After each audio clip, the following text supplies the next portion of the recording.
오늘날 많은 사람들이 건강 문제를 겪고 있고 그 원인 중 하나로 설탕이 지목되고 있습니다.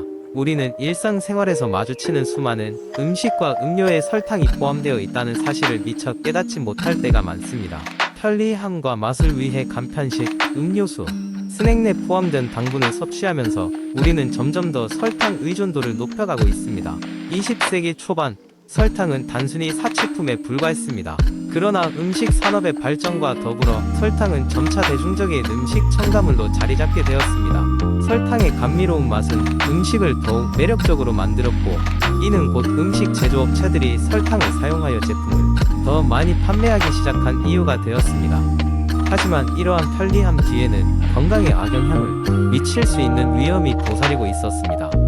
설탕의 과다 섭취는 비만, 당뇨병, 심혈관 질환과 같은 만성적인 건강 문제를 일으킬 수 있습니다. 특히 설탕은 우리 몸에서 인슐린 저항성을 증가시켜 당뇨병의 위험을 높이는데, 이는 우리가 일상적으로 소비하는 프로세스드 푸드에서 발견되는 숨은 설탕 때문에 더욱 가중됩니다.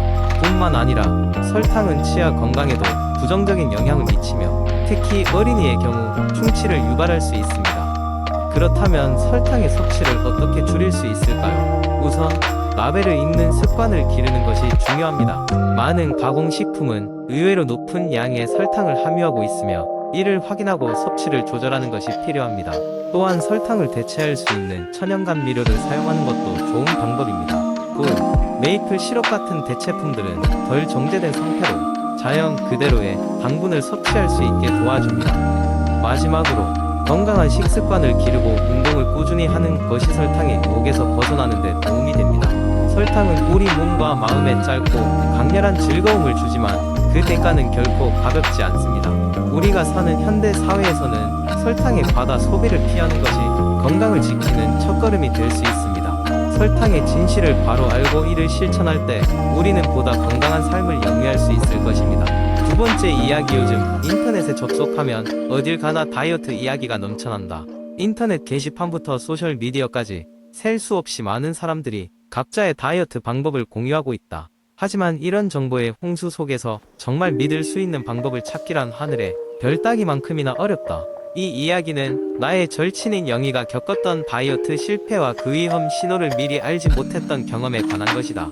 영희는 고등학교 때부터 체중에 적지 않은 콤플렉스를 가지고 있었다. 그래서 대학에 진학한 이후로 다이어트를 본격적으로 시작하기로 마음먹었다. 처음에는 웨이트 트레이닝과 건강한 식단으로 잘 시작했다.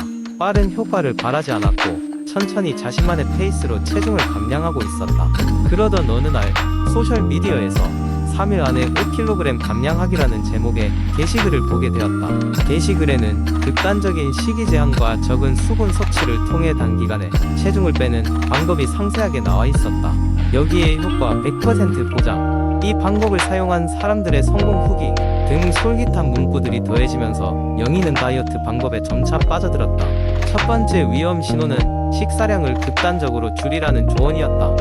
게시글에는 하루 한 끼만 먹을 것을 권장하며 소량의 과일과 물만 섭취하라고 되어 있었다.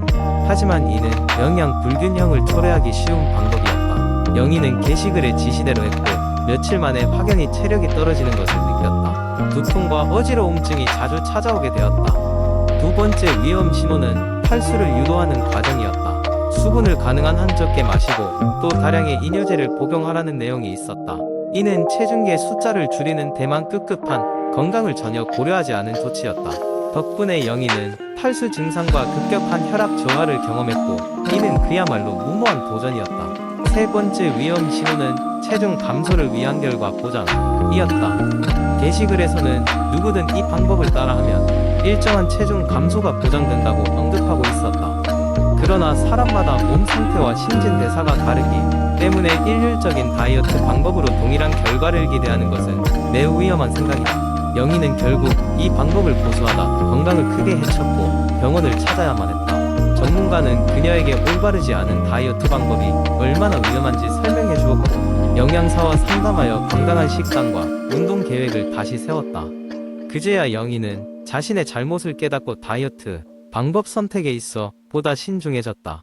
이 이야기를 전하는 이유는 특히 온라인에서 접하는 다이어트 정보가 늘 옳지만은 않다는 점을 강조하고 싶기 때문이다. 누구나 체중 감량을 원할 수 있지만 건강을 최우선으로 고려해야 한다. 꼭 믿을 수 있는 전문 의료진의 조언을 받으며 자신의 몸 상태에 맞는 안전한 방법을 찾기를. 그리고 매료되기 쉽지만 안전하지 않은 다이어트 방법의 위험 신호를 미리 파악할 수 있기를 바란다. 세 번째 이야기, 한적한 시골 마을에 사는 수미는 도시의 바쁜 생활을 뒤로하고 자연과 더 가까이 지내기 위해 이곳으로 이사 온 지 벌써 2년이 되었다.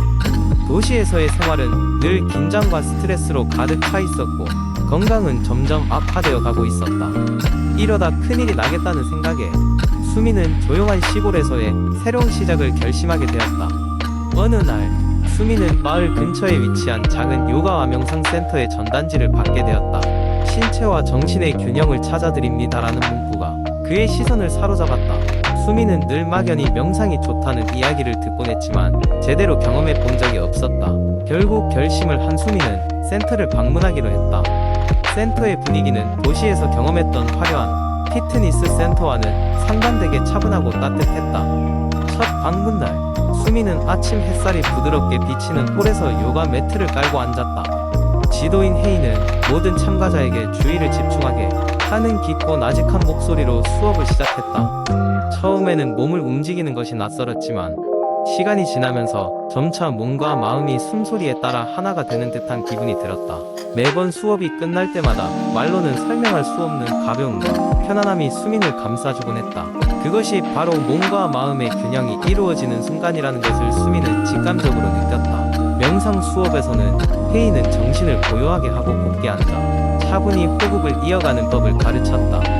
처음에는 생각이 산만하게 흩어지곤 했지만 시간이 지날수록 서서히 마음의 흐름을 관찰하고 다스리는 법을 배워갔다. 수미는 불안과 걱정이 줄어드는 것을 느끼며 일상의 작은 일에도 여유를 찾게 되었다. 일주일에 몇 번씩 꾸준히 요가와 명상을 하면서 수민의 생활은 눈에 띄게 변화하기 시작했다. 아침에 일어나면 예전보다 훨씬 상쾌했고 수면의 질도 개선되었다.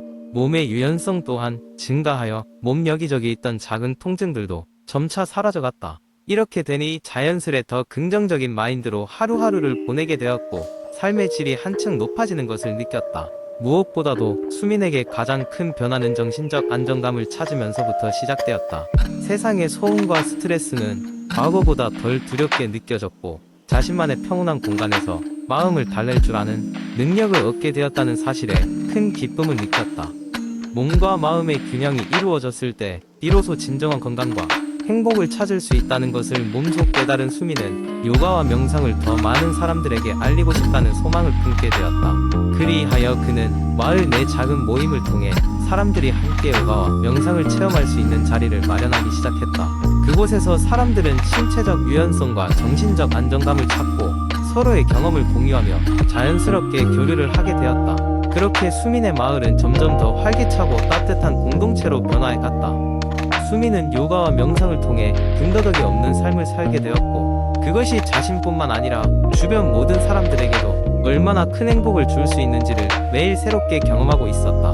네 번째 이야기, 어느 날 나는 지친 몸과 마음 그리고 최근 잦은 감기로 기력이 쇠한 상태였다. 매번 병원을 찾아 치료를 받는 것도 한계였고 자연적으로 면역력을 높여 보다 건강한 삶을 살고 싶다는 생각이 간절했다. 그래서 나는 면역력을 높이는 슈퍼푸드를 찾아보기로 했다.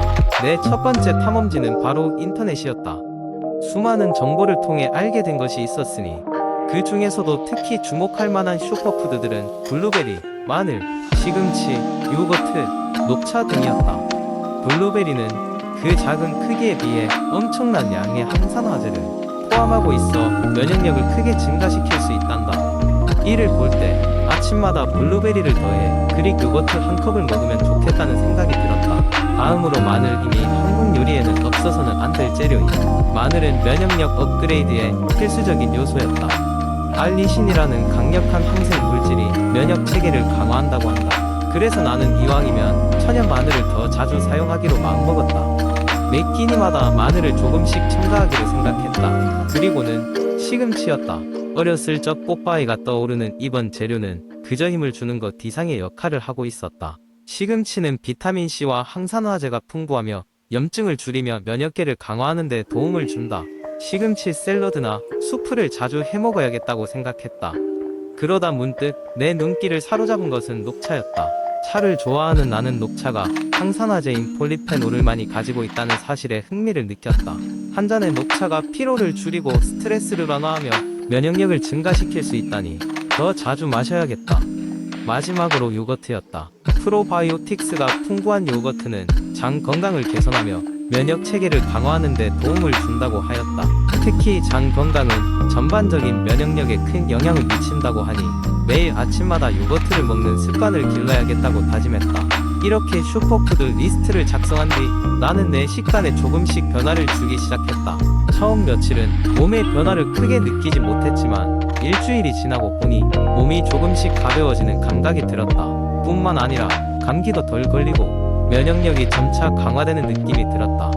결국 면역력을 높이는 슈퍼푸드들은 내 삶의 중요한 일부분이 되었다. 이제는 슈퍼푸드를 마치 보석을 착용하듯 애정하며 다양한 방식으로 내 식탁에 올리고 있으며 건강한 삶을 향해 한 걸음 더 나아가게 되었다.